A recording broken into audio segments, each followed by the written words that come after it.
Jadi saya akan sampaikan ya materi spesifik tentang ya bagaimana kita menghadapi ya pandemik ini dengan ciri-ciri produk yang khusus, ciri-ciri bisnis yang khusus.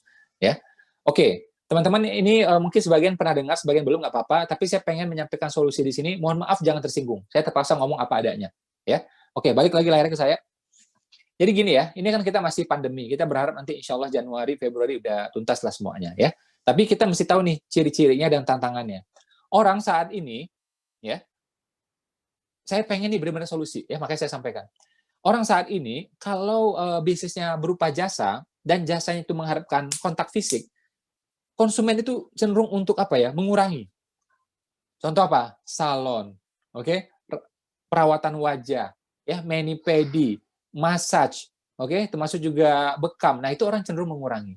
Makanya teman-teman yang bisnisnya kayak ginian, nggak apa-apa, it's okay, ya. Tapi tolong saat ini beralih ke produk dulu. Ya, kita punya salon misalnya, ya, pangkas misalnya. Nah, sekarang coba jual apa? Toner buat rambut misalnya. Kita biasanya selama ini perawatan wajah, ya, mencetain jerawat orang misalnya gitu kan, atau perawatan yang lain gitu, ya kan? Nah, orang nggak mau sekarang, nggak mau disentuh, sedikit lah yang mau, kebanyakan nggak mau gitu. Ya sudah, berarti kita jual apa? Krimnya, ya, jual krim, jual serum, jual macam-macam, silakan, ya. Ya mani pedi juga sama gitu. Oke, yang bekam gimana Mas Ipo? Ya sudah, jual habatus sauda, minyak zaitun, apapun silakan. Ya. Nah, jadi alihkan dulu sementara jual produk. Karena kalau produk ini bisa kita gas. Bisa kita gas. Ya, dan orang sebagian itu kan banyak di rumah. Kita bisa kirim-kirim, nggak ada masalah. Tidak mengharuskan konsumen datang ke tempat kita. Tidak harus kontak fisik. Itu satu. Kalau jasa yang bisa disampaikan pakai Zoom, nah istilah saya itu zoomable. Istilahnya apa? Zoomable. Ya, ini istilah aja gitu ya. Jadi kalau bisa disampaikan pakai Zoom, misalnya seminar, training, ya, kursus bahasa Inggris, kursus bahasa Arab, kelas Zumba, kelas aerobik, nah itu nggak apa-apa, silahkan. Karena tidak mengharuskan kontak fisik. Ya, banyak ya testimoni yang saya dengarkan, ya, yang nyampe di telinga saya, itu bisnisnya berkembang malah. Yang kelas aerobik, Zumba itu, pakai Zoom ini berkembang, gitu. Dia awalnya tinggal di Surabaya, kliennya ada yang dari Kalimantan, dari Sulawesi bisa, karena pakai Zoom gitu loh, ya kan? Nah, kayak kita nih hari ini alhamdulillah 12.000 orang ya, ini dari seluruh Indonesia bahkan dari luar negeri alhamdulillah ya. Saya cek tadi tuh ya di YouTube percakapannya nggak selesai gitu, banyak banget gitu ya. Alhamdulillah. Nah, jadi itu silakan aja ya, itu silakan aja ya. Nah, kalau barang ya, jadi kalau jasa itu harus zoomable, kalau barang usahakan dia itu ringan, kecil, hemat ongkir. Saya gara-gara ngomong ini sampai diundang sama detik.com 2 kali dalam waktu 2 minggu. Karena itu simple banget, tajam banget solusi. Ya, barang itu harus apa? Ringan, kecil, hemat ongkir, tahan lama. Sehingga Pak bisa dikirim nasional. Indonesia ini luas. Jangan sampai kita kirim nih dari Bekasi, begitu sampai Jakarta udah basi. Kita kirim nih dari Jakarta sampai di Semarang udah rusak. Nggak boleh kayak gitu. Harus ringan, kecil, hemat ongkir, tahan lama. Sehingga bisa pasarnya nasional. Ya. Ini contohnya beberapa produk yang saya pakai ya, bukan saya jual ya. Ini saya pakai atau istri saya pakai. Ini contohnya nih. Ya. Ini di ruang kerja saya, ini contohnya. Harga ratusan ribu, tapi kecil, tidak nyita space. Ini juga saya beli di Belanda. Harga ratusan ribu. Ya, hemat ongkir, tahan lama. 6 bulan tahan, tahan. 1 tahun, tahan. Ya. Jadi nggak ada cerita basi, busuk, rusak, pecah, itu nggak ada. Nah, cari barang yang seperti itu. Ya. Sehingga pasar kita terbuka secara nasional. Atau ini nih, ini istri saya nih pakai. Nih, kalau perempuan biasanya tahu nih, ya yang kayak ginian.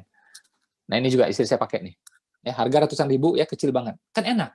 Ya, sekecil ini harga ratusan ribu coba. Jadi pasar kita bisa langsung luas ke seluruh Indonesia. Ya, karena Indonesia ini luas sekali. Sayang kalau kita terjebak pada teritori. Atau misalnya teman-teman bikin bumbu dapur, itu bisa juga dibikin kering ya, dibikin beku sehingga bisa tahan lama. Ya. Saya berkali-kali ini diwawancara soal kayak ginian. Ya, jawaban saya tetap sama gitu. Ya. Dan produk itu tidak harus kita bikin sendiri. Ya, misalnya kita kayak bumbu dapur gitu. Cari orang yang memang udah economic of scale. Maksudnya apa Mas Ipo? Memang dia udah jago bikin itu. Ya, dia jago bikin itu enak, ya, dan jumlahnya besar gitu. Otomatis harga per unitnya murah. Kita ambil dari dia. Pakai merek dia boleh, pakai merek kita juga boleh. Terus apa? Kita jual, selesai. Jangan kita produksi sendiri kalau rasa-rasanya modal kita terbatas. Ini banyak saya lihat pemula menghabiskan waktu pada produksi. Udah jelas dia pemula, tidak mungkin harganya kompetitif dibanding yang lain. Ya. Jadi dari segi harga, dari segi pengalaman dia pasti kalah sama yang lain. Ya. Dia pemula, bikin batik, ya pasti kalah sama orang yang sudah bikin batik 2 kontainer. gitu. Ya. Nah, jadi saran saya tidak harus, ini yang saran saya ketiga, tidak harus produksi sendiri. Terus yang keempat, cari barang itu yang repeat ordernya tinggi. Ya. Contoh ya, ini mohon maaf Bang, ini sekedar contoh aja. Teman-teman jual mebel misalnya. Ya. Orang kalau beli mebel, itu beli lagi kapan? Dia beli lagi, dia beli ulang, mungkin 7 tahun lagi, mungkin 8 tahun lagi. Nah, kan repot ya. Jadi repeat order itu lama, cash flow-nya lama. So, cari barang yang 3 minggu habis, maksimum 4 minggu habis. Sehingga dia repeat order terus ke kita. Cash flow itu. Kalau pemula, cash flow itu penting banget. Saya asumsikan teman-teman di sini pemula. Kalau udah jago mah, ya lupakan aja omongan saya. Tapi kalau pemula, tipsnya tolong dipegang. Ya. Nah, yang berikutnya, yang terakhir adalah apa? Jual pada penjual. Ya, jadi namanya agent, ya mungkin namanya distributor atau lisensi atau franchise, silahkan. Nah, ini rumus mendasar ya kalau teman-teman pengen melalui masa pandemik ini dengan sangat-sangat baik. Ya, ini adalah tipsnya. Produknya boleh apa aja, nggak masalah. Ya, tapi yang ciri-ciri tadi tolong dipenuhi sehingga bisa bertahan, bahkan apa bisa bertumbuh ketika pandemik. Ya, tetap bertumbuh dia ketika pandemik ini.